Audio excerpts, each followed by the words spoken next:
On peut remarquer qu'en France, le sale boulot est souvent dévolu aux Arabes. Le respect du règlement, le respect de la loi. Hein?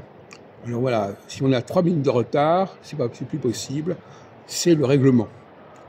Donc finalement, curieusement, ces gens qui ne sont pas toujours en règle, quelque part, alors soit il y en a qui sont terriblement en règle, et ceux qui ne sont pas en règle. Alors il y a un contraste. Ceux qui ne sont pas en règle, bon, le problème de papier, etc. Alors ceux qui sont en règle, eux, il faut respecter le règlement à ceux qui ne sont pas en règle. Donc, voyez-vous, donc ils sont des deux côtés de la barrière, en fait. C'est intéressant. Alors justement, je vais proposer un système ternaire au niveau de l'identité. L'identité héréditaire, la race à laquelle on appartient. Il y a l'identité du lieu où on a été élevé, où on a vécu ses premières années. Et puis il y a l'identité des différents lieux qui se sont succédés, dans lesquels on a été actif dans tel et tel milieu. Ce ne sont pas forcément des lieux, mais ce sont des milieux. Et il faut absolument distinguer les 3 niveaux. Le lieu,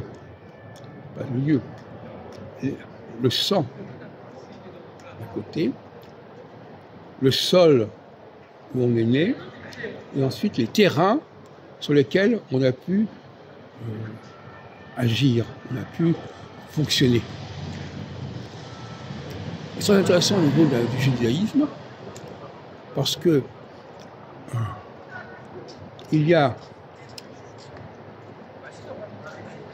une identité juive qui est héréditaire, et donc qui est très mystérieuse finalement, parce que ce n'est pas simplement l'identité du milieu ou du lieu, c'est lié aux capacités, lié aux facultés particulières qui s'observent. Il y a des problématiques à Paris.